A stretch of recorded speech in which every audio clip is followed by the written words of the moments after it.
मय भगवत स्वरूप परात्पर अखिलेश्वर अकारण करुणा वरुणालय भक्तवांछा कल्पतरु तड़िद्युति विनिंदित पीतांबरधारी श्री बालकृष्ण लाल की वांग्मयी प्रतिमूर्ति शब्दमयी प्रतिमूर्ति श्रीमद्भागवत महापुराणांतर के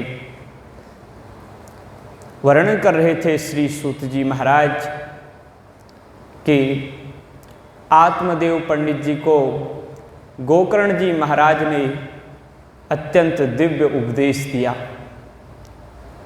व्यथित थे, दुखी थे, चिंतातुर थे कि हमें बेटा दुख दे रहा है, घर दुख दे रहा है। जब बेटा नहीं था तो दुखी थे, जब बेटा हो गया उसके बाद भी दुखी थे।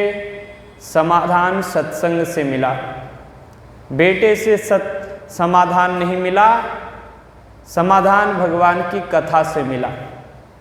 दसम स्कंध का पाठ करते हुए भगवान श्री कृष्ण को प्राप्त हुए आत्मदेव महाराज। और उसके बाद गोकर्ण जी तो विद्वान थे, भगवान का निरंतर भजन करते रहते थे।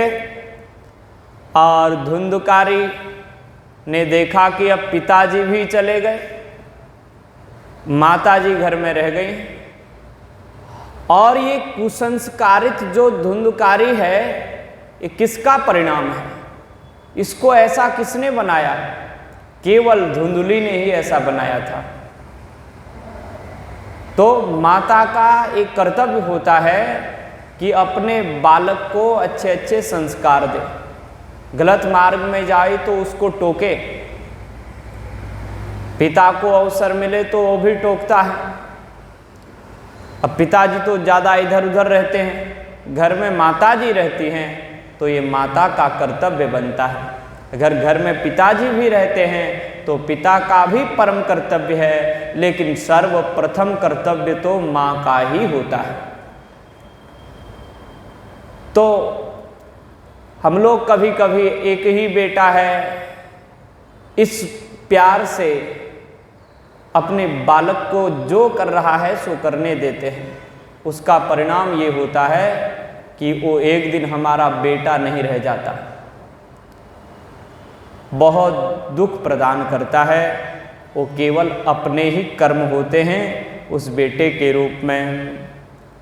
पितर्यु परते तेनम जननी ताडिता भृशम क्ववित्तम तिष्ठति ब्रूहि हनिस्से लत्तया न चेत। पिताजी चले गए, अब धन संपत्ति तो थी नहीं, पिताजी को इसलिए तो पीट रहा था, लाओ कहाँ है धन संपत्ति। अब माता से कहने लगा, माता ने कहा बेटे जितनी धन संपत्ति थी वो सब तो तूने बेच दिया, बंद हो गया क्या? बोलो राधे राधे। तो पिताजी चले गए, माता से कहता है, माता ने समझाया, बोले झूठ बोलती है, इतना मारूंगा याद रखेगी पूरे जीवन भर। क्वतिष्ठम क्ववित्तम तिष्ठति ब्रूहि, धन संपत्ति कहाँ रखी है अगर नहीं बताएगी तो जलते हुए अंगारे से तुझे पीटूंगा। अनिस्से लत्तया न चेत। लत्तया का मतलब है लात से नहीं, लत्तया का मतलब जलते हुए आग के अंगारे से तुझे पीटूंगी। जो जलती हुई लकड़ी होती है, आगे जलती है, उसी से पीटूंगा। इतना दुष्ट हो गया। माताजी बड़ी दुखी हो गई, अब क्या करूं मैं, कोई सहारा ही नहीं बचा। अब किससे बात जा करके कहे? पड़ोसियों से लड़ाई झगड़ा की हुई थी, इसलिए पड़ोसियों से बना के रखना चाहिए। कभी कभी अपने घर वाले ही फिर पड़ोसी बन जाते हैं, अपने बच्चे भी पड़ोसी बन जाते हैं। इसलिए पड़ोसियों को पराया नहीं समझना चाहिए, पड़ोसियों से सुंदर व्यवहार हो। एक दिन अपने बालक भी पड़ोसी बन जाएंगे तो फिर क्या करोगे? आज किससे बात कहती, इसलिए कूपे पातः कृतो रात्रो तेन सा निधनम गताः। एक अंध कुएं में, जिस कूप में धुंधकारी गांव के बालकों को डुबो देता था, उसी में जाकर के उसने भी छलांग लगा दी और उसका प्राणांत हो गया। जो अपने बालकों को अच्छे संस्कार नहीं देते, उनकी अंत में यही गति होती है। क्या करें, कई लोग तो आत्महत्या कर लेते हैं, इतने दुखी हो जाते हैं, हार्ट अटैक हो जाता है। और यह गति हुई धुंधुली की। और धुंधकारी तो अब स्वतंत्र हो गया। गोकर्ण जी ने देखा कि भैया पिताजी भी चले गए, माता भी चली गई, अब बारी हमारी है। देखो हमारा तो कोई मित्र भी नहीं है, शत्रु भी नहीं है, हम तो सबको एक समान मानते हैं, लेकिन धुंधकारी तो हमको शत्रु ही मानेगा। गोकर्ण तो हमको शत्रु ही मानेगा। धुंधकारी ऐसा विचार करेगा कि धुंधकारी हमको अपना शत्रु मानेगा। गोकर्ण जी विचार करने लगे, हमारा तो कोई मित्र नहीं है, कोई शत्रु नहीं है, लेकिन धुंधकारी तो मेरे को अपना शत्रु मानेगा। अजात शत्रवः शांता साधवः साधु भूषणाः। संतों का, महात्माओं का, भक्तों का इस संसार में शत्रु पैदा होता ही नहीं है। वो किसी को अपना शत्रु मानते ही नहीं है। कैसे मानेंगे? वो तो सब जगह भगवान को देखते हैं। उमादि राम चरण रत विगत काम मद क्रोध निज प्रभु मय देखहि जगत के ही सन करहि विरोध। वो किससे विरोध करेंगे?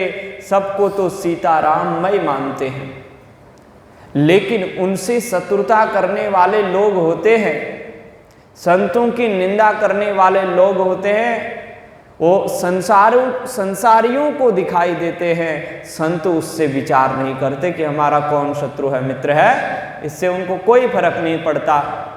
लेकिन जो उन संतों के शिष्य होते हैं, उनको लगता है ये तो हमारे गुरुदेव का पक्का विरोधी है, उनका बहुत बड़ा बैरी शत्रु है। तो गोकर्ण जी तो न दुखम न सुखम तस्य न बैरी न च बांधवः। उनका तो, उनको न सुख है, न दुख है, न कोई बैरी है, न कोई उनका अपना है। तो फिर भी विचार किया कि ये दुष्ट व्यक्ति है, पता नहीं हम पर झपटेगा, हमसे कुछ कहेगा, इससे अच्छा हम तीर्थ यात्रा के लिए निकल जाते हैं। कहा भैया हम तीर्थ यात्रा जा रहे हैं, आप यहाँ रहिए। अब कोई नहीं रहा घर में, अब उसी का राज्य है। और अंत में उसने क्या किया कि 5 वेश्याओं को लेकर के आ गया घर में, और उनका पालन पोषण अधर्म से करने लगा। अधर्म से उनका पालन पोषण करने लग गया। ये 5 वेश्याएं कौन हैं? उन 5 वेश्याओं की इच्छाओं की पूर्ति करता था, जो चाहे उनको वो दिया करता था। तो ये 5 वेश्याएं, हमारे गुरुदेव कहते थे, ये 5 वेश्याएं केवल हमारे ये 5 इंद्रियां हैं। 5 विषय ही 5 वेश्याएं हैं। तो इन 5 वेश्याओं से सदैव सतर्क रहना चाहिए। उसने इतना पालन पोषण किया, चोरी करके लाता था धन संपत्ति। अंत में हमारे घर से कॉल कर रहे हैं कि हमको भी कथा सुनाओ। तो छोटा मोबाइल है ना, इसमें कॉल आ रहा है, वो लोग भी कथा सुनेंगे। बोलो राधे राधे। श्री राम जय राम जय जय राम, श्री राम जय राम जय जय राम, श्री राम जय राम, जय जय राम, श्री राम जय राम, जय जय राम, श्री राम जय राम, श्री राम जय राम, जय जय राम, श्री राम जय राम। बोलो भक्तवत्सल भगवान की जय। कथा सुनने के बहुत सारे साधन हैं, YouTube से भी सुनते हैं। अब वो YouTube में कुछ देर बाद जाएगा तो कॉल कर देते हैं, तो उस कॉलिंग में ही सुन लेते हैं, क्योंकि कथा ही जीवन का सार है। अब धुंधकारी पंच वैश्याओं को लाया, उनकी इच्छाओं की पूर्ति करता हुआ राजा के यहाँ से चोरी करके ले आया। अब आज इतनी संपत्ति आई, उन पंच वैश्याओं ने विचार किया, देखो इसके दो अर्थ होते हैं। एक तो ये घटना इतिहास में कभी घटी होगी, और दूसरी ये हमारे अध्यात्म संबंधित होने के कारण हमारे जीवन में भी घटती है, इसलिए हमने इनको 5 विषय कहा है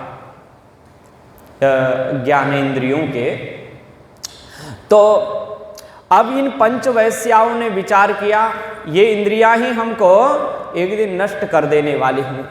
ये 5 जो विषय हैं, ये विषय समाप्त नहीं होंगे कभी भी, भोगते रहो, चाहे जितना भी भोग लोगे, ये समाप्त होने वाले नहीं हैं। हम समाप्त हो जाएंगे, हमारी इंद्रियां समाप्त, हमारा शरीर नष्ट हो जाएगा, लेकिन संसार के विषय समाप्त होने वाले नहीं। पृथ्वी को भोगने वाले समाप्त हो गए, पृथ्वी आज भी वैसी ही बनी हुई है। तो तप्तांगार समूहाश्च तन्मुखे ही विचिक्षिपुः अग्निज्वालाति दुःखेन व्याकुलो निधनं गतः। उसको मारने, धुंधकारी को रात्रि में मारने का प्लान बनाया, क्योंकि दिन में उसको मार नहीं सकते थे। जब वो सो जाएगा, वो भी बलवान था, तो पहले वो सोया था तो उसके गले को पकड़ लिया उन्होंने, उसको गले में रस्सी बांध करके, पंखा चल रहा था, बिजली का साधन उस समय भी था, तो ऊपर लटका दिया। जैसे लटकाया, वो मरा नहीं बेचारा, क्योंकि बहुत बलवान था। अब उन्होंने विचार किया कैसे मारे इसे। जलते हुए अंगारे, जिस अंगारों से धुंधकारी अपनी माता को पीटा करता था, वही जलते हुए अंगारे उस धुंधकारी के मुंह में डाल दिए। तपते हुए अंगारों से वो खूब चिल्लाया, चिल्लाता हुआ बहुत दुखी होकर के, व्याकुल होकर के मर गया। ये गति होती है अगर हम केवल विषयों का ही सेवन करते रहे, तो अंत में अत्यंत व्याकुल होकर मरना पड़ता है। विषय सेवन करने से शरीर बिगड़ जाता है, शरीर खराब हो जाता है, अंत में फिर दुर्गति होती है। अब इस रहस्य को कोई नहीं जान पाया। न ज्ञातम तद रहस्यम तो केनापीदम तथैव च। धुंधकारी कब जन्मा, इसको भी लोगों ने जाना नहीं। कहाँ से पैदा हुआ, कब हुआ, किस समय हुआ और कब मर गया, इसको भी लोग जान नहीं पाए। अज्ञान कब पैदा हो जाता है और कब नष्ट हो जाता है, इसका कोई हमारे पास प्रमाण नहीं रहता। 3 लोगों को पता था धुंधकारी कैसे पैदा हुआ, कहाँ से आया, और इन पंच वैश्याओं को ही पता चला कि वो मर भी कैसे मरा करके। तो इन लोगों ने क्या कर दिया, उसको मार करके गड्ढा खोद करके उसमें ढक दिया। लोगों ने सवेरे पूछा, आजकल धुंधकारी जी दिखाई नहीं देते, हमारे बच्चे भी स्वतंत्र घूम रहे हैं। तो उन्होंने क्या कहा, बोले कि वो विदेश यात्रा में निकल गए हैं, और विदेश यात्रा से अमेरिका से वहाँ के महंगे महंगे डॉलर लेके आएंगे, फिर देखो कैसा विकास होता है भारत का। बोलो राधे राधे। तो ये बात उसने कह दी उन्होंने। अब यहाँ पर कैसी निंदा किया गया है ऐसी कुल्टा स्त्रियों की, जो कुल्टा स्त्रियां होती हैं उनकी कैसी निंदा की गई है। स्त्रीणाम नैव तु विश्वासं दुष्टानां कारयेत् बुधः विश्वासे यः स्थितो मूढ़ः सदुःखै परिभूयते।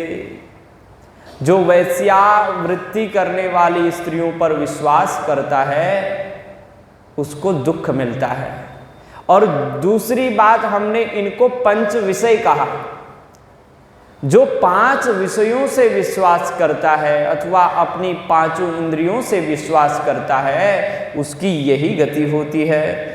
इनका विश्वास कभी विद्वान पुरुष को नहीं करना चाहिए। और जो ये विषय होते हैं माताओं और सज्जनों, ये विषय इतने अच्छे लगते हैं, इतने सुंदर लगते हैं, हठात बलात् जीव का मन वहीं चला जाता है। ऐसे ही जो, अब यहां पे केवल स्त्रियों का ही वर्णन नहीं करना चाहिए। स्त्री, साधक स्त्री के लिए पुरुष और साधक पुरुष के लिए जो गलत स्त्रियां हैं वो गलत पुरुष और गलत स्त्रियां, संसार में सब लोग गलत होते हैं, एक ही लोगों को दोष नहीं देना चाहिए। साधक माताएं भी तो होती हैं। आप जैसी माताएं, पवित्र आत्मा यहाँ सत्संग कर रही हैं और कई गलत लोग भी हैं। ऐसे ही पुरुष भी अच्छे होते हैं, पुरुष भी गलत होते हैं, इस सब में दोष पाया जाता है। तो इनसे बच कर के रहना चाहिए साधक को।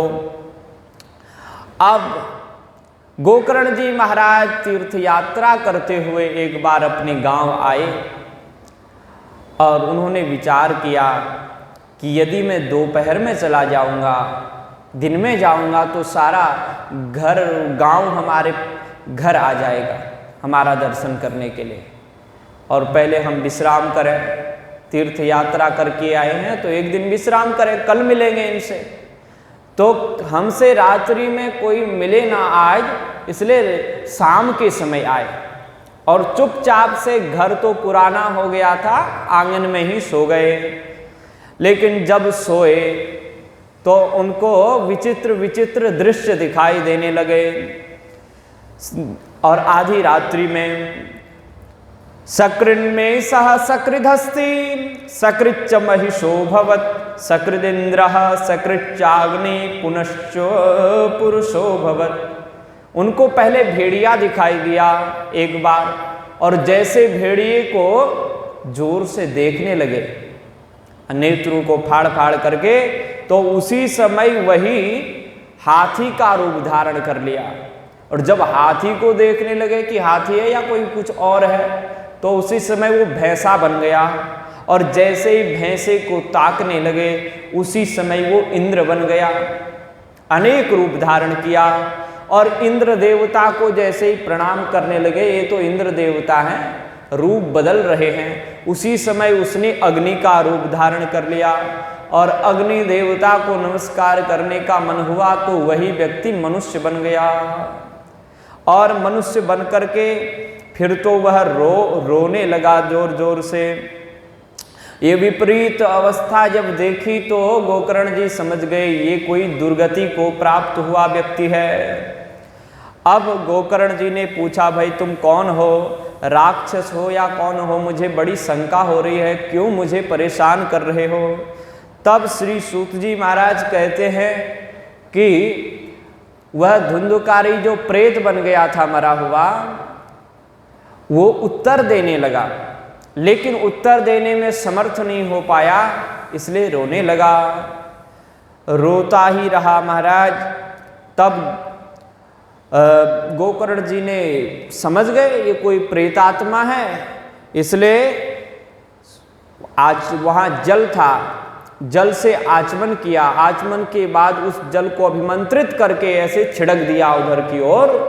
तो मंत्रों में ऐसी शक्ति होती है कि वो प्रेत भी बोलने लगा क्या कहता है?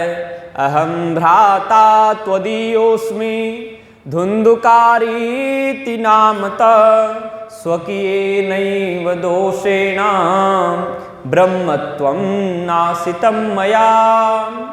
हे गोकर्ण जी महाराज, मैं आपका ही भाई धुंधुकारी हूँ, मेरा नाम धुंधुकारी है। मैं अपने ही दोषों के कारण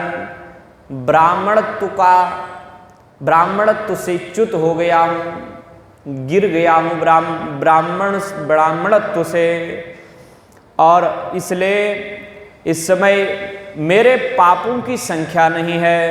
मैं बड़ा हिंसक था और स्त्रियों का संग करता था। उन उल्टा स्त्रियों ने, दुष्ट स्त्रियों ने मुझे मार दिया, मैं प्रेत बन गया, और अब मैं अपने कर्मों के कारण केवल वायु रूप से रहता हूँ और एक जगह रह नहीं सकता।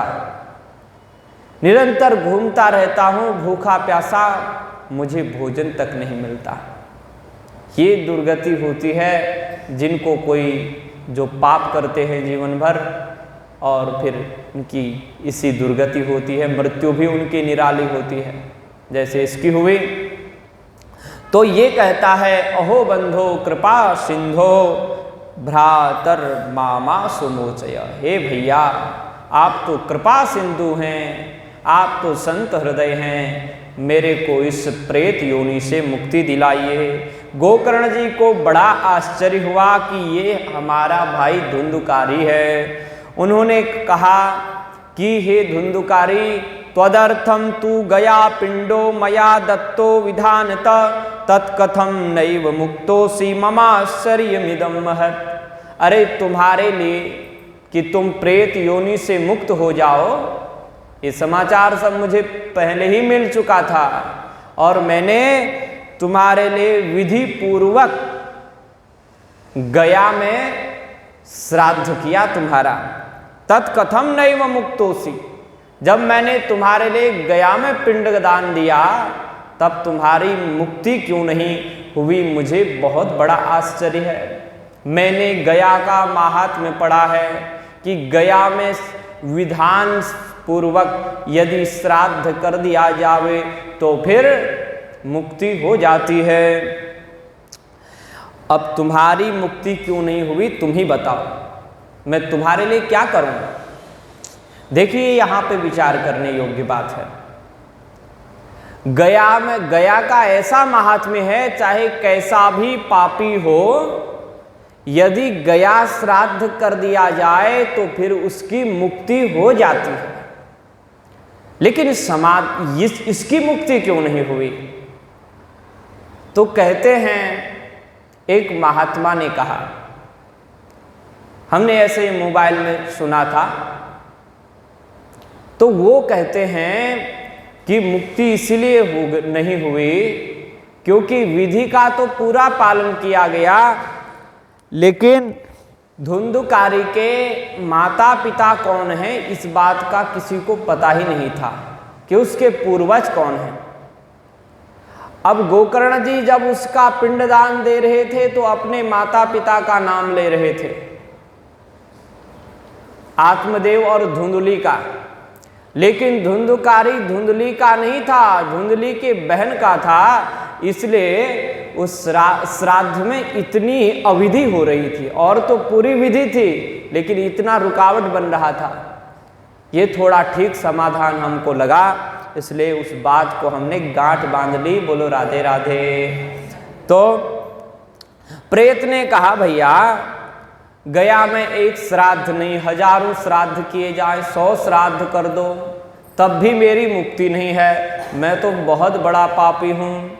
गया श्राद्ध सतैनापि मुक्तिर्मेन भविष्यति उपायम परम कंचित त्वं विचारय सांप्रतम। अब देखिए, गोकर्ण जी ने केवल गया में श्राद्ध नहीं किया। गोकर्ण जी विद्वान हैं, जिस भी तीर्थ में जाते हैं वहाँ श्राद्ध करते हैं। आप लोगों के लिए भी बहुत अच्छी बात है, आपके बालक और आपके पतिदेव, उनको ये बात अवश्य सुनानी चाहिए। और सज्जनों, आप भी सुन लीजिए, कभी भी तीर्थ में जाओ तो वहाँ अपने पितरों को जल अर्पण करो अथवा किसी पंडे के पास जा कर के श्राद्ध करवाओ। पंडे से लोग डरते हैं तो स्वयं ही गंगा जी में जा कर के किसी पवित्र नदी के तट पर स्वयं भी अपने पितरों को जल अर्पण करना चाहिए। यही तीर्थों में जाने का महात्म्य है। वहाँ जाकर जाओ तो सत्संग सुनो, कुछ कीर्तन करो, अगर कहीं कथा चल रही हो तो वहाँ कुछ देर बैठ जाओ। तीर्थों में घूमना लाभ तो उससे भी मिलता है, लेकिन उतना लाभ नहीं, खाली घूमने से लाभ नहीं मिलेगा। तीर्थ में जाकर के सत्संग, कुछ दान, ये सब कुछ होना चाहिए, तब कल्याण होता है। तो गोकर्ण जी ने किया था। ये कहता है अगर 100 श्राद्ध भी आप कर देंगे तो मेरी मुक्ति होने वाली नहीं है, क्योंकि मैं बहुत बड़ा पापी हूँ, दूसरा कोई विचार करो। अब गोकर्ण जी बोले कि जब 100 श्राद्धों से तेरी मुक्ति नहीं हो सकती गया मैं, तो ये असंभव है, असाध्य है, तू नहीं मुक्त हो सकता। लेकिन फिर भी मैं प्रातः काल तो होने दो, मैं उसके बारे में विद्वानों से विचार विमर्श करूंगा। इस समय तुम यहाँ से चले जाओ, कम से कम मुझे सोने तो दो भाई, मुझे क्यों परेशान कर रहे हो, मैंने तुम्हारा क्या बिगाड़ा है। बोलो राधे राधे, राधे राधे, जय श्री राधे। हाँ, सब जगह रहने चाहिए। तो अब प्रातः काल कहाँ नींद आवे, जब कोई प्रेत देख लेता है तो उसके बाद नींद नहीं आती। अब गोकर्ण जी को तो नींद आ जाती फिर भी, लेकिन इसलिए नींद नहीं आई क्योंकि अब इसका कल्याण करना है, उसके उपाय को सोचने लगे। संत दूसरों के दुख से दुखी हो जाते हैं। तो अब तो गोकर्ण जी महाराज ने प्रातः काल हुआ, सारे गांव वाले मिलने के लिए आए, और गांव वाले मिलने के लिए आए तो महाराज बोले आप तीर्थ यात्रा करके आए हैं, कुछ तीर्थों का महात्म्य बताइए, कहाँ कहाँ घूमने गए, वहाँ की हमें चर्चा सुनाइए। और चर्चाएं सुनाएं।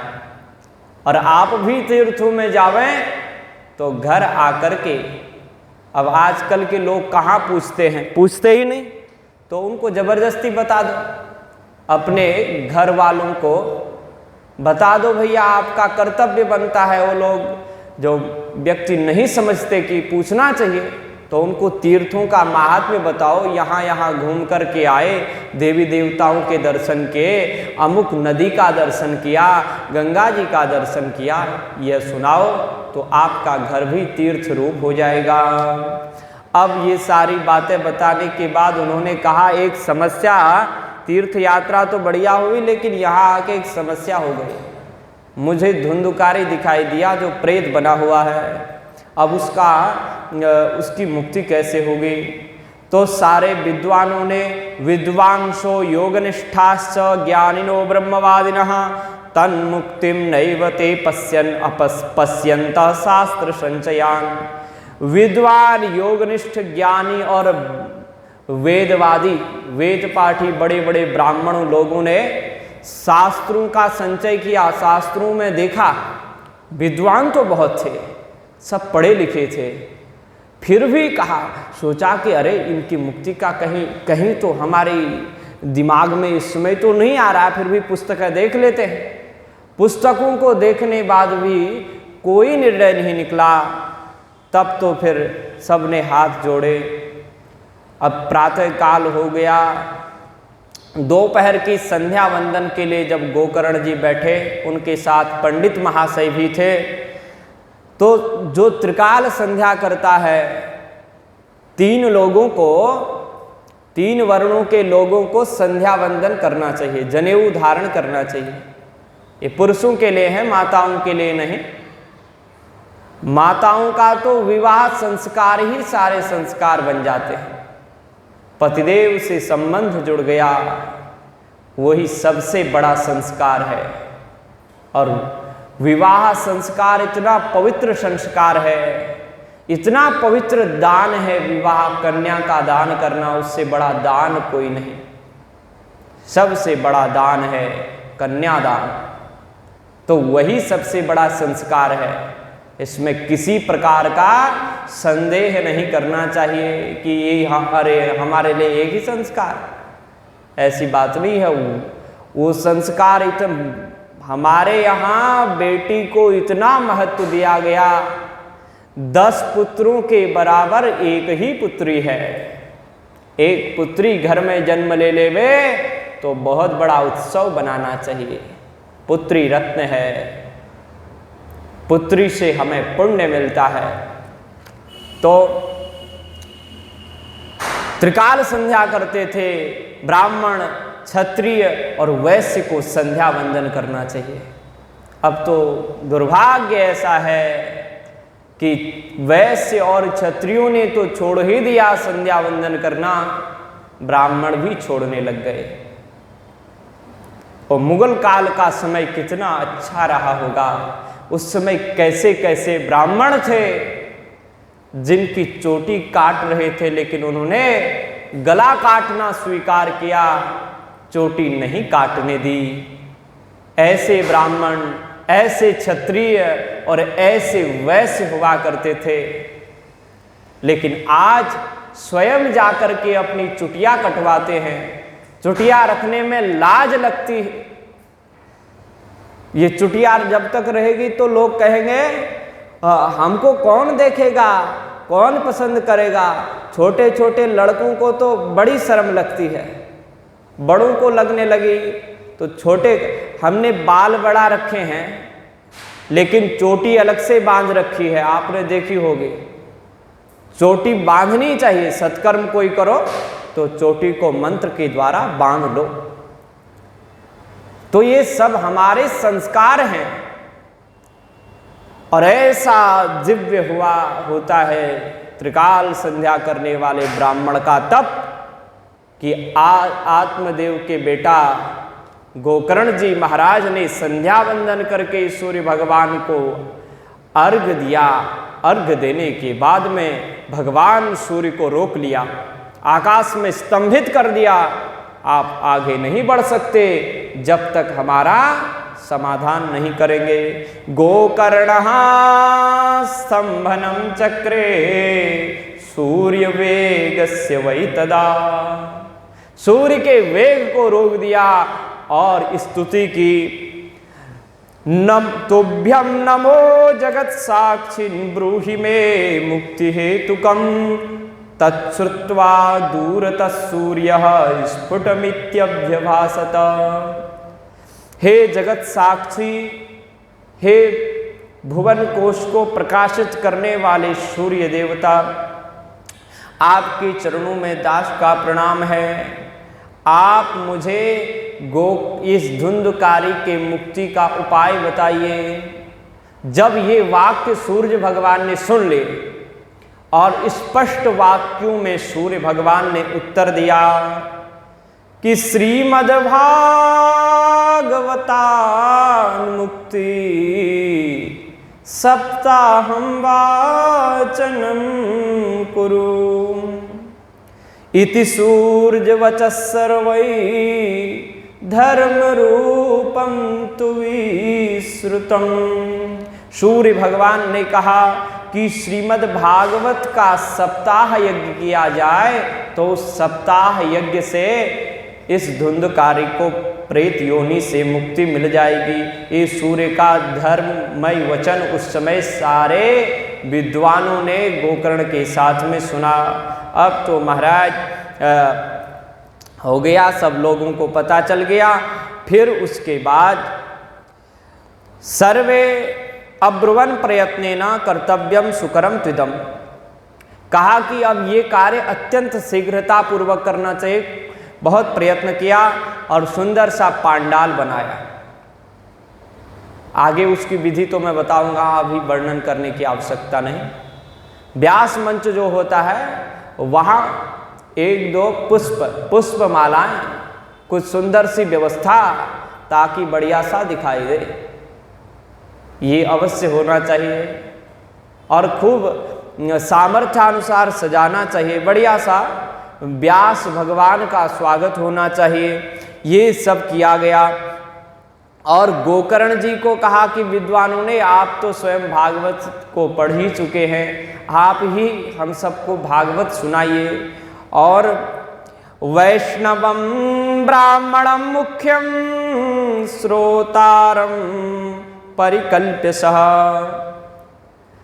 धुंधुकारी की मुक्ति करनी है, लेकिन श्रोता कौन बैठे हैं? वैष्णव बैठे हैं, भगवान के भक्त बैठे हैं। ब्राह्मणों को, ब्राह्मण, और ब्राह्मण में भी ब्राह्मण जो भगवान का भक्त है, केवल ब्राह्मण नहीं, ब्राह्मण हो और भगवान का भक्त हो, ऐसे व्यक्ति को श्रोता बनाना चाहिए, मुख्य श्रोता।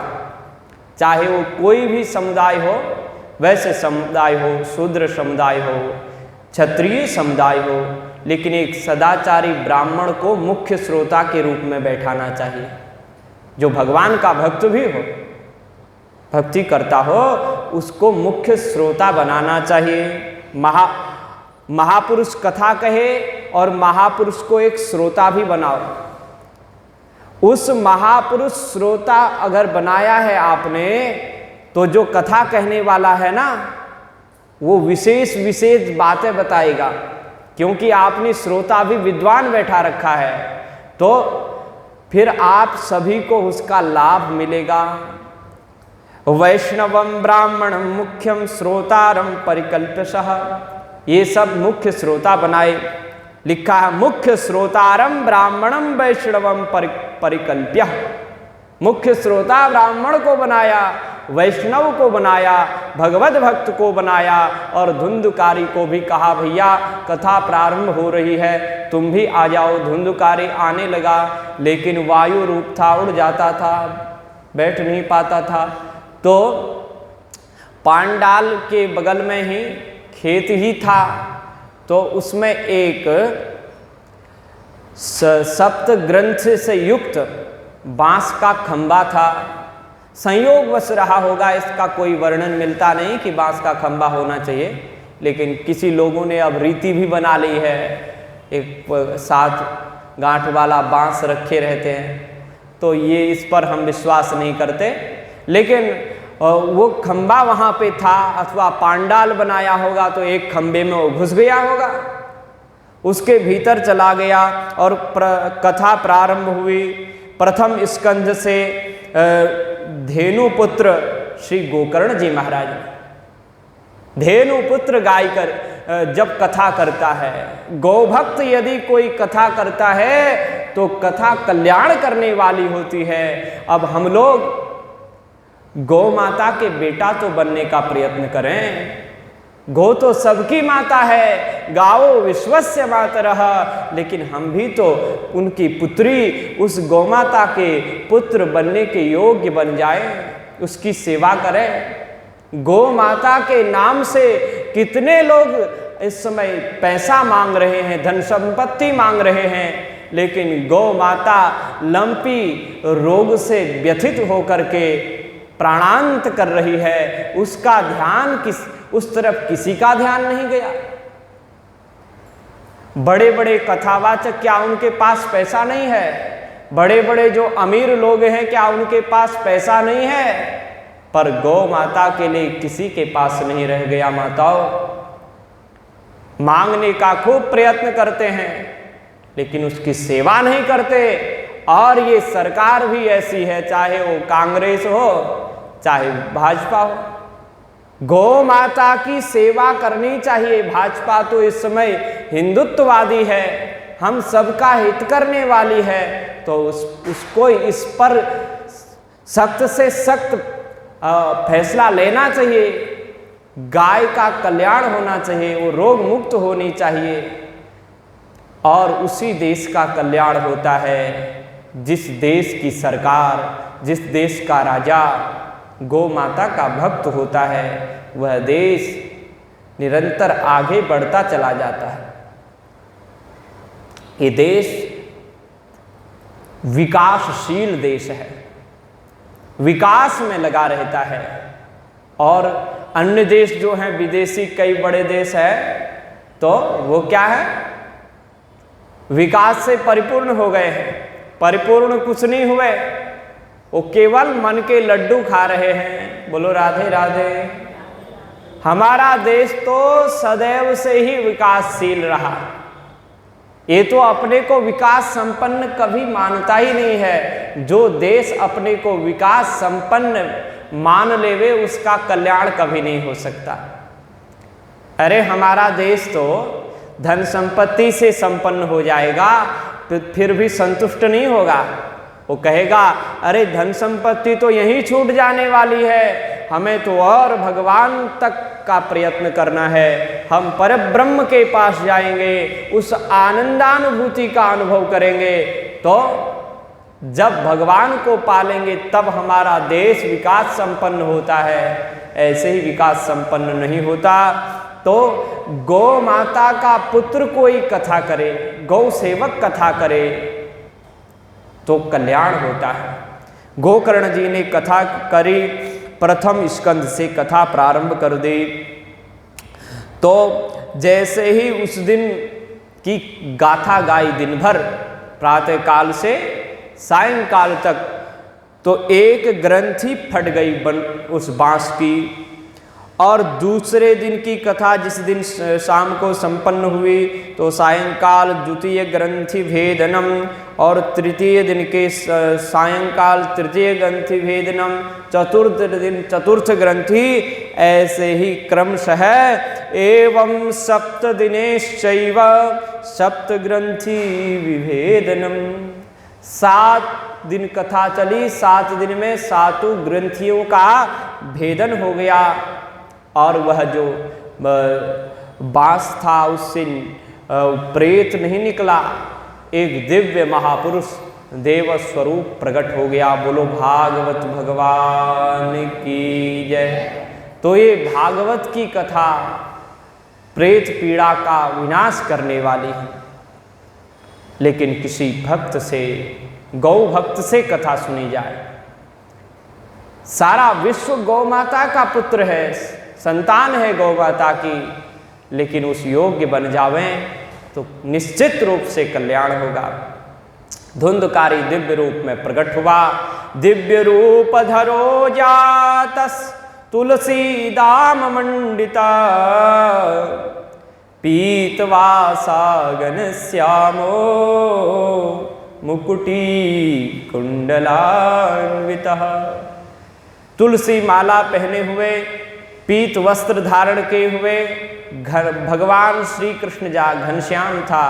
सुंदर मुकुट कुंडल, भगवान के रूप में ही भगवत स्वरूप हो जाते हैं ना भगवान का भक्त। कथा सुनने के बाद भगवत भक्त भगवान के समान बन जाता है। तो आया, गोकर्ण जी को प्रणाम किया, व्यासपीठ का वंदन किया, श्रोताओं को नमस्कार किया। उसके बाद में जैसे कथा संपन्न होती है तो कोई महापुरुष बोलता है ना, एक व्यास जी तो बोलते ही रहते हैं, लेकिन उस दिन आशीर्वचन के रूप में श्रोताओं को आशीर्वचन दिया जाता है। माताओं, व्यास जी को आशीर्वचन नहीं दिया जाता। वहाँ तो जो अलग से श्रोता उस दिन महापुरुष भी आया होगा तो वो केवल प्रार्थना कर सकता है, व्यास की स्तुति कर सकता है। हाँ, जो उनका लाडला प्यारा जो कथा सुना रहा है, अगर उस व्यक्ति को आशीर्वाद दिया जाए तो चलेगा, लेकिन उस सुखदेव कथा सुनाते हैं, भगवान ही कथा सुनाते हैं, तो भगवान को आशीर्वाद कौन दे सकता है? उनके लिए प्रार्थना करो, वंदन करो। तो ऐसे आशीर्वचन के रूप में भागवत की महिमा का गान करने वाला उस दिन धुंधुकारी हो गया और कहने लगा, धन्या भागवती वार्ता प्रेत पीड़ा विनाशिनी, सप्ताहोऽपि तथा धन्य कृष्ण लोक फलप्रदा। ये भागवत की कथा धन्य है और सप्ताह यज्ञ धन्य है, जो प्रेत पीड़ा का विनाश करने वाली है। इस कथा को सुनने मात्र से सारे पाप ऐसे कांपते हैं, इस जैसे कहते हैं अस्माकं प्रलयम सद्यः कथा चेयम करिष्यति ही। इस कथा ने तो मेरे जितने पाप थे उनका प्रलय ही कर दिया। धन्य है ये श्रीमद् भागवत की कथा। शुष्क पाप हो, छोटा पाप हो, बड़ा पाप हो, बुद्धि के द्वारा किया हुआ पाप हो, मन के द्वारा किया हुआ पाप हो, वचन के द्वारा किया हुआ पाप हो, शरीर के द्वारा किया हुआ पाप हो, सारे पाप नष्ट हो जाते हैं। और ये भारत भूमि भी धन्य है। ये कथा भारत भूमि में ही मिलती है। ये सब धुंधुकारी के वचन हैं। अब वो धुंधुकारी कहाँ रह गया, अब तो भगवत भक्त हो गया। तो कहता है अस्मिन् वै भारते वर्षे भूरिभिर्देव संसदि अकथा श्राविणां पुंसां निष्फलं जन्म कीर्तितम। बड़े बड़े देवता इस भारत भूमि में आने के लिए तरसते हैं और कथा सुनने के लिए तरसते हैं, लेकिन जो इस भारत भूमि में जन्म लेने के बाद भी भगवान की कथा नहीं सुनते, उनसे बड़ा दुर्भागी और कौन हो सकता है। उनका तो जीवन ही असफल हो गया, निष्फल हो गया। तो इसके बाद उसने कहा भैया ये क्षणभंगुर शरीर है, ये शरीर तो रोग मंदिर है, दुर्गंध इसमें भरी हुई है। इस शरीर के अंत में 3 ही गतियां होने वाली हैं। या तो ये कीड़ा बन जाएगा, गड्ढे में डाल देंगे तो इसको कीड़े खा जाएंगे, इसी शरीर से कीड़े पैदा होंगे और इसी शरीर को खा जाएंगे। अगर इसको ऐसे ही फेंक दिया तो कोई जानवर खा जाएगा, और या तो इसको जला दिया जाता है। ये 3 गतियां ही शरीर की होती हैं, चौथी गति तो शरीर की है ही नहीं। ये शरीर अस्थिर है, तो इससे ये अध्रुव शरीर है, नाशवान शरीर है, लेकिन अविनाशी परमात्मा को प्राप्त करने का सामर्थ्य इसमें है। तो ये शरीर तो महाराज, इसकी महिमा तो केवल भगवान का भजन करने से ही है, नहीं तो इसकी कोई महिमा है ही नहीं। तो बहुत सुंदर बात इन्होंने कहा कि कथा सुनने मात्र से सारे हृदय के संशय नष्ट हो जाते हैं। भिद्यते हृदय ग्रंथि छिद्यन्ते सर्व संशया क्षीयन्ते चास्य कर्माणि सप्ताह श्रवणे कृतम। हृदय की जो 7 ग्रंथियां हैं, उन 7 ग्रंथियों का ये भेदन करने वाली कथा है। राग, द्वेष, अभिनिवेश, अहंता, ममता, मत्सरता, काम, क्रोध, लोभ, मोह, ये जितने षड विकार हैं, इन सारे विकारों को भेदन करने वाली ये दिव्य कथा है। तो और संसार रूपी संसार कर्दमालेप प्रक्षालन पटीयसी कथा तीर्थे स्थिते चित्ते मुक्तिरैव बुद्धि स्मृता। संसार कर्दम में संसार रूपी कीचड़ से ओतप्रोत व्यक्ति को जब भगवान की कथा रूपी सुंदर सरोवर मिल जाता है, जब उस सरोवर में वह व्यक्ति गोता लगाता है, तो संसार रूपी कीचड़ धुल जाता है और शरीर उसका निर्मल हो जाता है। सुंदर महिमा धुंधुकारी भगवान के भक्त सुना रहे थे, तो उसी समय बैकुंठ से 4 पार्षद आए और एक सुंदर विमान लेके आए। गोकर्ण जी को प्रणाम करके धुंधुकारी उसमें बैठने के लिए तैयार हुआ सबके सामने। पहले प्रणाम किया तब बैठा, अब तो विनयी हो गया था। विद्वान तो भगवान का भक्त तो विनम्र होता है। सबको प्रणाम किया और बैठ गया वहाँ पे। अब गोकर्ण जी ने सबको देखा, तो जैसे आप माता लोग हमें देखती रहती हैं, ऐसे ही सारे श्रोता देख रहे थे। पहले तो बड़े प्रसन्न थे, गोकर्ण को देख, धुंधुकारी को देख करके प्रेत योनि से मुक्त हो गया। लेकिन जब विमान आया और एक ही आया और उसमें वो जाने लगा, उसी का स्वागत हो रहा था, तो श्रोताओं को थोड़ा दुख हुआ कि कथा तो हमने भी सुनी, पर अकेला बैकुंठ यही जा रहा है। बोलो राधे राधे, जय श्री राधे। तो यही बैकुंठ जा रहा है, इसलिए सबने निराश होकर के गोकर्ण जी को देखा। वो समझ गए ये क्या करना चाहते।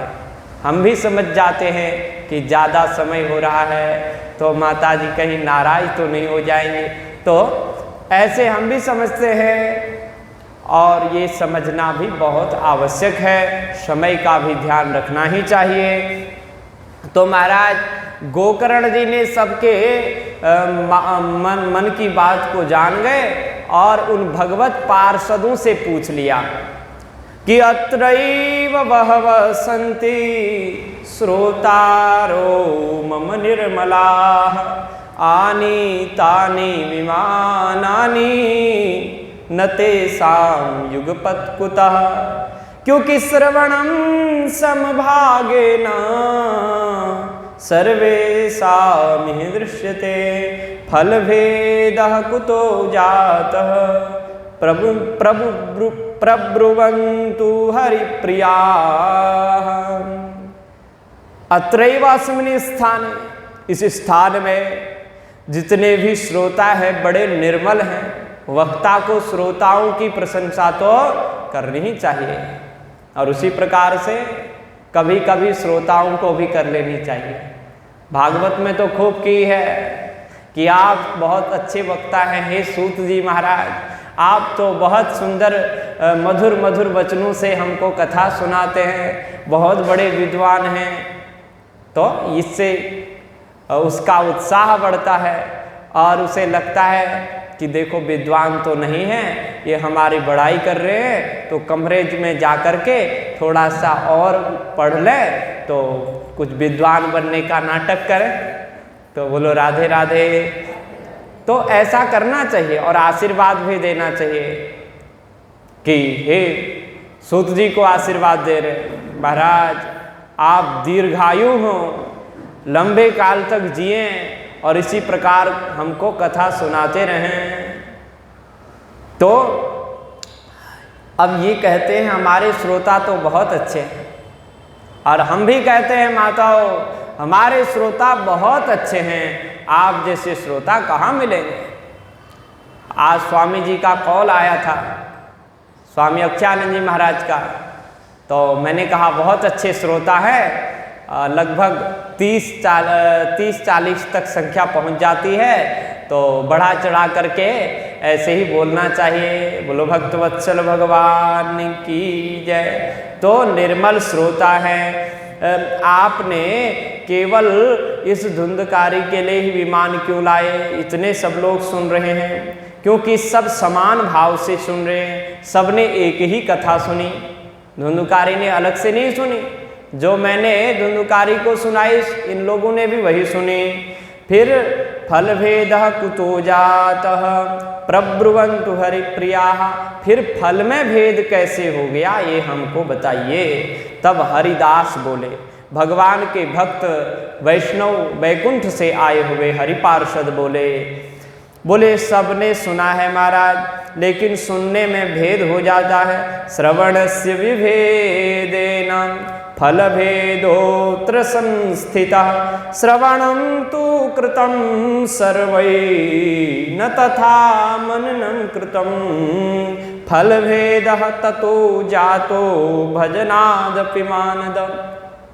सुना तो सबने, लेकिन कोई लोग श्रोता होते हैं, कोई सरोता होते हैं और कोई सोता होते हैं। बोलो राधे राधे। अब जो श्रोता होते हैं वो तो अच्छे हैं, कथा सुनते हैं, लेकिन जो सरोता होते हैं वो सरोता क्या करते हैं, बोले देखो व्यास जी तो हरिद्वार से आए हैं, इन्होंने ये बाल क्यों बढ़ा रखे होंगे, दाढ़ी क्यों नहीं कटवाते होंगे, चश्मा क्यों पहना होगा, व्यास गद्दी ठीक तो लगी है या नहीं लगी है, जो ये और YouTube में कथा कैसी जा रही होगी। तो ये जो सारे चीज़ों का विचार करता है, बंद है क्या वो, हाँ तो बंद हो गया तो ऐसे ऐसे करना चाहिए, नहीं तो ऐसे ऐसे करो। तो जो इन चीज़ों का विचार करता है अथवा कथा में आकर के वार्ता करने लगता है, कथा में आओ तो इस स्थान में आने के बाद नाम संकीर्तन करना चाहिए, एक माता जी आई तो संकीर्तन करो, दो आओ तो तब भी संकीर्तन करो, बातें तो बाहर हो जाती हैं। ये स्थान अब तीर्थ बन चुका है और तीर्थ में यदि हम कोई पाप करते हैं तो फिर वो पाप समाप्त होने वाला नहीं है। अन्य क्षेत्रे कृतम पापम तीर्थ क्षेत्रे विनश्यति।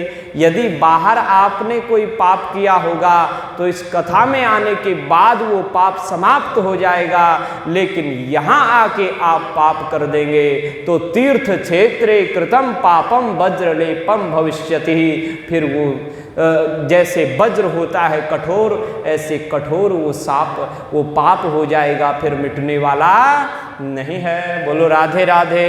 तो यहाँ तो बड़े प्रेम से कथा सुनना चाहिए। महाराज कथा सुनने वाले श्रोता होते हैं, ये तो ऐसे होते हैं श्रोता आपस में बातचीत करते हैं, और एक होते हैं सोता।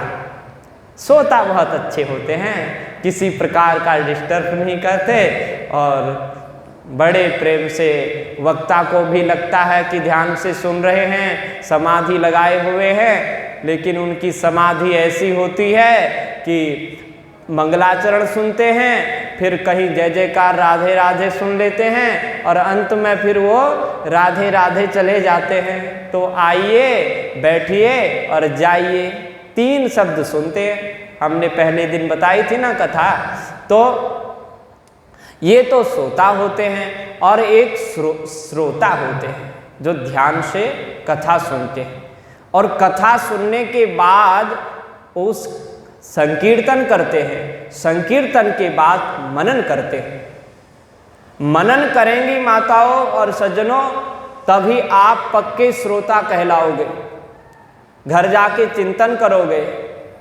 हंसी मजाक की बातें तो यहीं छोड़ देना, लेकिन जो अगर हंसी मजाक की बातें भी याद रखते हो तो उस दृष्टांत के साथ में दृष्टांत को भी याद रखो, सिद्धांत को भी याद रखो कि किस बात के ऊपर यह दृष्टांत, ये चुटकुला पंडित जी ने, महाराज जी ने हमको सुनाया था।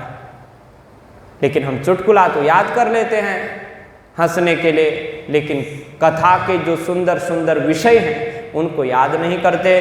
तो मनन करना चाहिए। बोले श्रवण तो सबने किया, मनन नहीं कर पाए। धुंधुकारी ने रात भर मनन किया और उसको इच्छा थी मुक्त होने की, और जितने लोग बैठे थे ज़्यादातर मुक्ति नहीं चाहते हैं।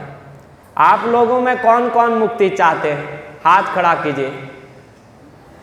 अरे भाई कोई तो हाथ खड़ा कर लीजिए। मुक्ति नहीं चाहते, भगवान के पास नहीं जाना चाहते हैं? हाथ खड़ा कीजिए। तो कितने लोग हैं? अरे भैया बुढ़ापा आ गया, अब तो हाथ खड़ा कर लीजिए। बोले भगवान हम आपके हैं। महादेव महादेव महादेवेति यो वदेत एकेन लभते मुक्ति द्वाभ्याम संभूरिणी भवे। भगवान को ऐसे पुकारा करो। अगर राम जी के भक्त हो तो राम जी राम जी राम जी, और कृष्ण के भक्त हो तो हे कृष्ण हे श्री कृष्ण हे कृष्ण। राधा जी के भक्त हो तो हे श्री राधे हे श्री राधे हे श्री राधे। और महादेव के भक्त हो तो हे महादेव हे महादेव हे शिव शंकर हे शंभो। एक बार नाम ऐसे भाव से आप उच्चारण करेंगे तो भगवान प्रसन्न होकर आपको मुक्ति प्रदान करेंगे।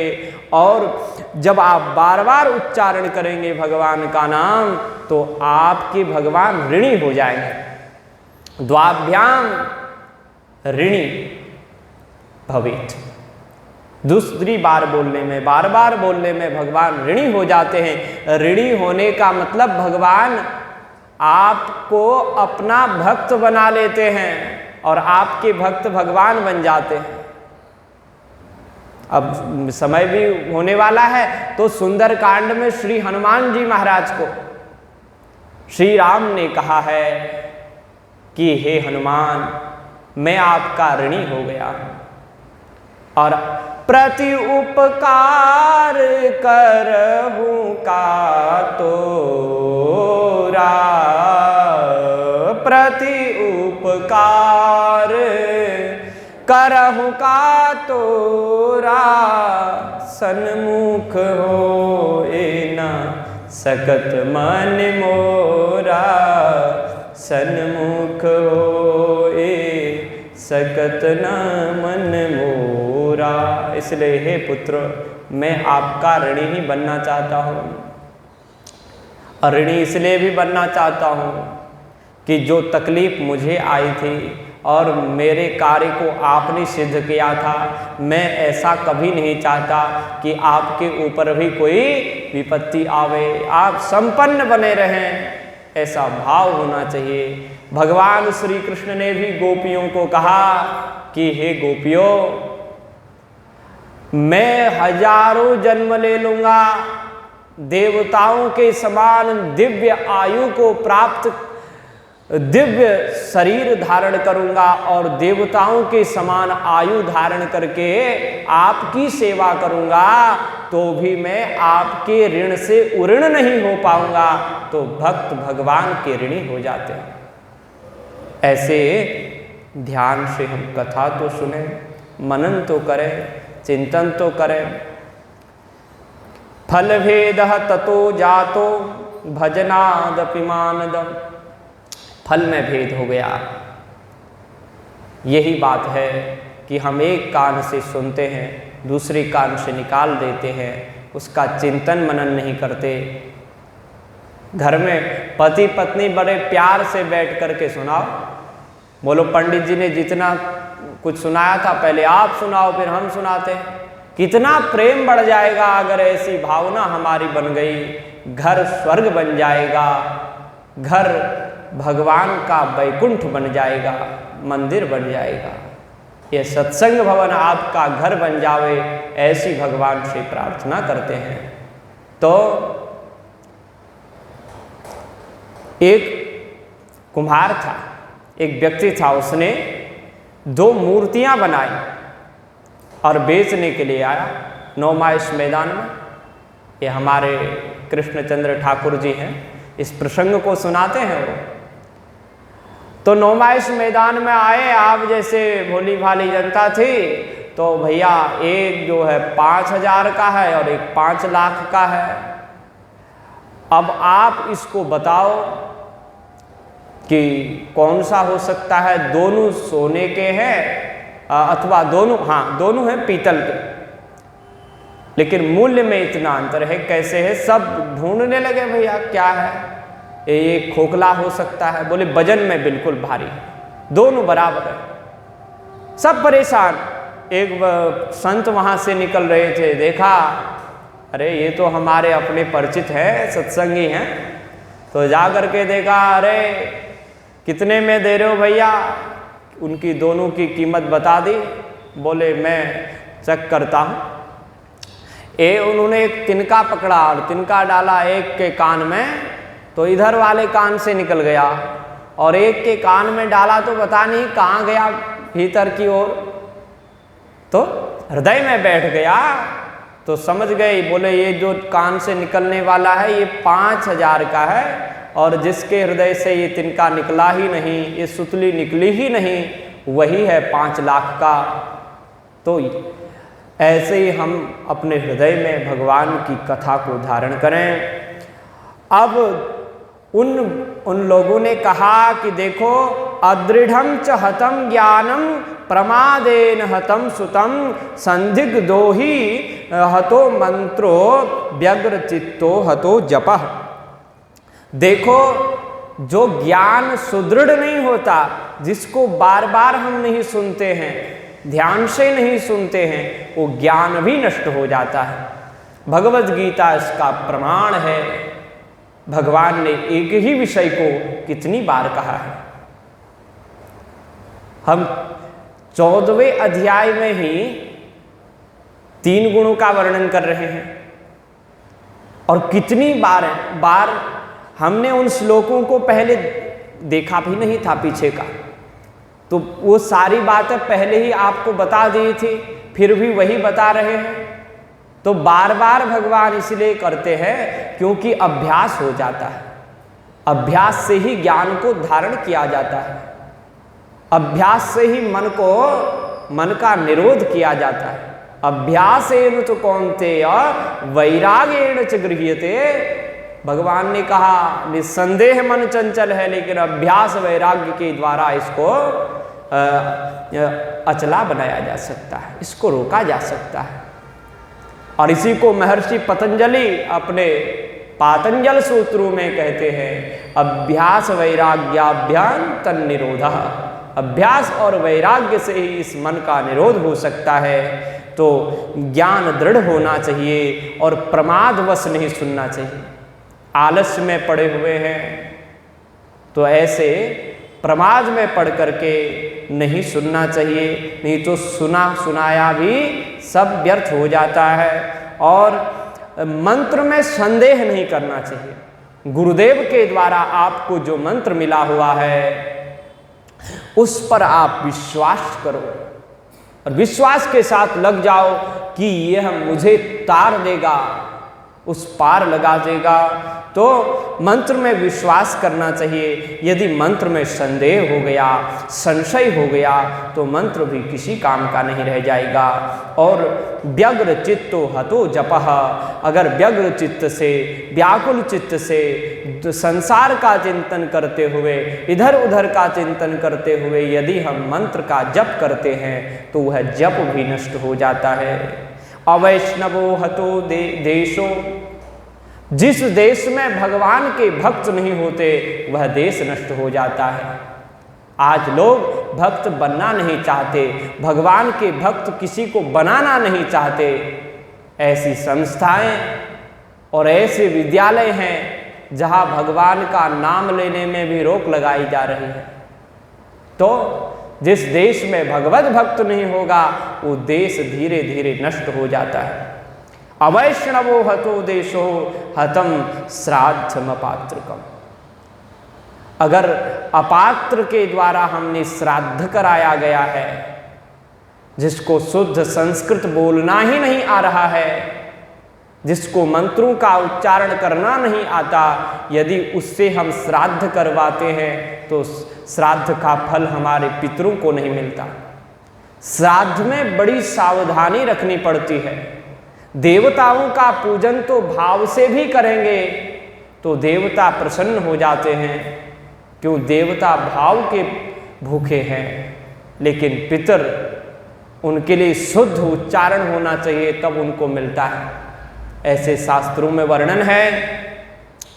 तो और हत मस्रोसिते दानम।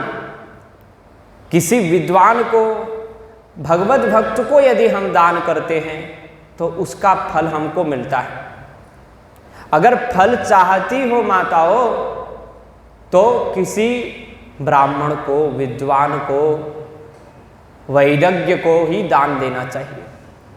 वैसे अगर आप केवल मानव सेवा के लिए ही सेवा कर रहे हैं तो सेवा तो सबकी करनी चाहिए। हम ऐसा नहीं कहेंगे कि जो गरीब है, जो पढ़े लिखे नहीं हैं, उनको भी दो, लेकिन उनसे कुछ चाहो मत। वो क्या दे सकते हैं आपको? लेकिन एक ब्राह्मण सर्वश्रेष्ठ जो त्रिकाल संध्या करता हो, भगवान का नाम भी लेता हो, शास्त्रों का अध्ययन भी करता हो, यदि उसको दिया जाता है तो उससे हम कोई इच्छा भी रखते हैं तो हमारी उस इच्छा की पूर्ति हो जाती है। और भागवत भी उसी से सुनना चाहिए। जो विद्वान हो, ठीक से आपके कानों तक उसकी आवाज़ तो कम से कम पहुँचे, शुद्ध तो बोले वो। तो मैं ज़्यादा समय तो लूँगा नहीं, इसलिए थोड़ा सा संकेत आपको इस बात का करता हूँ। ये अद्भुत ज्ञान है माताओं, बड़े ध्यान से सुनिए। आचारम अनाचारम हतम कुलम।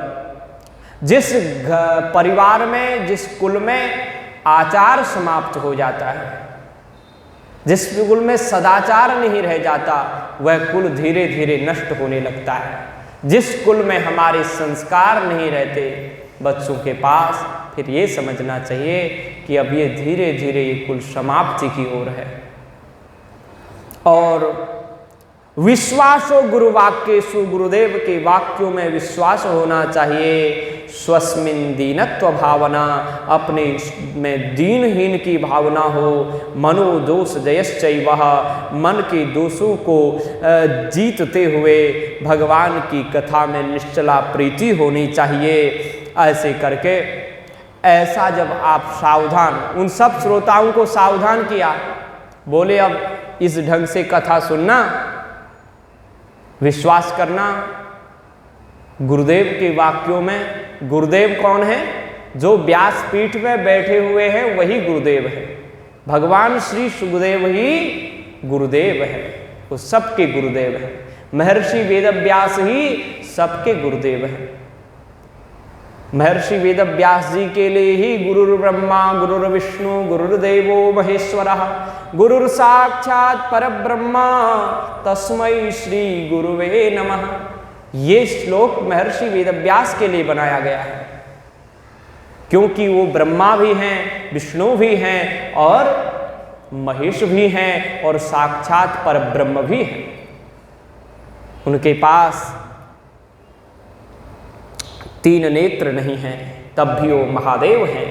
उनके पास 4 सिर नहीं हैं, तब भी वो ब्रह्मा हैं। उनके पास 4 भुजाएं नहीं हैं, तब भी वो भगवान विष्णु हैं। कहा तक कहे भगवान वादरायण, वादरायण जो महर्षि वेदव्यास है वो साक्षात भगवान है। तो ऐसा विश्वास, ऐसी श्रद्धा हमारे व्यासपीठ के प्रति हो। और यदि किसी व्यक्ति विशेष पर आपकी श्रद्धा नहीं है माताओं और सज्जनों, तो उस व्यक्ति को व्यासपीठ पर आप उससे कथा ही मत कराओ। इसलिए उस कथा करने वाले का भी तो आचरण शुद्ध और पवित्र होना चाहिए ना। तो ऐसा हो, सबको सावधान किया, बोले आपको भी ऐसे ही बैकुंठ से विमान आएगा, सावधान होके कथा सुनना। और वो भगवत पार्षद धुंधकारी को लेकर के चले गए। पुनः कहते हैं श्रावणे मासि गोकर्णः कथामुचे तथा पुनः सप्तरात्रवतीं भूयः श्रवणं ते कृतं पुनः। ये जो कथा हुई थी पहले आषाढ़ महीने में हुई थी। आषाढ़ महीने में कथा हुई थी धुंधकारी के उद्धार के लिए। और श्रावण के महीने में, आषाढ़ महीने में कौन सी तिथि से हुई थी? 9वीं तिथि से पूर्णिमा पर्यंत। और फिर कथा हुई, फिर भी श्रावण के महीने में शुक्ल पक्ष में 9वीं तिथि से पूर्णिमा पर्यंत कथा हुई। सब लोग सावधान होकर के, दत्तचित्त होकर के कथा सुनने लगे। और इस बार बड़ा आश्चर्य हुआ, जैसे ही 7 दिन हुए अलग अलग विमान सबके लिए प्रकट हो गए। विमाने सह भक्तेश्च हरिराविर्बभूवः जय शब्दा नमः शब्दः तत्रासन बहवस्तदा। सबके लिए विमान आया। भगवान श्री हरि एक विमान में बैठकर स्वयं आए और गोकर्ण जी को भगवान ने अपने साथ में बैठाया। और सब श्रोताओं के लिए अलग अलग विमान आए। कितना वात्सल्य आज गोकर्ण को मिल रहा है। जय शब्द नमः शब्द, शब्द ये बार बार उच्चारण होने लगा। और एक बात विशेष है, ये विमान क्या है? विगतामान विमान। हमारे हृदय का अभिमान चला जावे, हमारा हृदय निर्मल हो जावे, शुद्ध हो जावे, हम विनम्र हो जावे, यही विमान है। हनुमान जी का नाम हनुमान इसलिए पड़ा क्योंकि उन्होंने अपने अभिमान का परित्याग कर दिया। और जब अभिमान का परित्याग होता है तभी सेवक बनता है। सेवा धर्म बहुत कठिन है। सेवक यदि दूर रहेगा तो स्वामी कहेगा अरे ये तो हमको पूछता भी नहीं, और बगल में खड़ा हो जाएगा, अपने को बहुत बड़ा मानता है, हमारे सामने खड़ा रहता है। हर प्रकार से सेवक को चारों ओर से डांट ही डांट मिलती है। और मौन धारण करता है तो कहते ज्ञानी है, मूर्ख है, कुछ नहीं समझता। और बोलने लगता है तो बकबक करता है। तो सेवा धर्म कितना कठिन है। हनुमान जी ने सेवक का धर्म निभाया, श्री राम की सेवक बन करके सेवा धर्म का परिवहन किया, तो साथ ही हमारा जीवन सरल होवे, शुद्ध होवे, पवित्र होवे। तो सबके लिए विमान आया, और कैसे गए विमान में बैठ करके गोलोक को, बोले अयोध्या वासिना सर्वे यथा रामेण संगता तथा कृष्णेन ते नीता गोलोकम योगी दुर्लभम। जैसे समस्त अयोध्यावासी श्री राम जी के साथ में साकेत धाम को गए थे सरयू नदी में डुबकी लगा करके, वैसे ही भगवान श्री कृष्ण के साथ में गोकर्ण जी के साथ सारा श्रोता समुदाय ही गोलोक को प्रस्थान किया, गोलोक को गया। इन्हीं शब्दों के साथ में वाणी को विराम और भगवान नाम संकीर्तन करते हुए सब गाइए, श्री राम जय जय राम, श्री राम जय जय राम, श्री राम जय जय राम,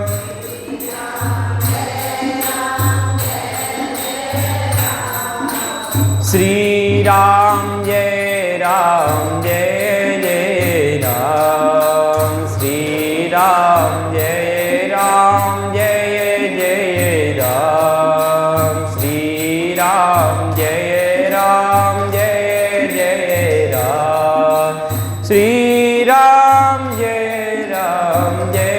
जय राम, श्री राम जय जय राम। बोलो भक्तवत्सल भगवान की जय, श्री वृंदावन विहारी लाल की जय, श्री गोकर्ण जी महाराज की जय, श्रीमद्भागवत महापुराण की जय, द्वारिका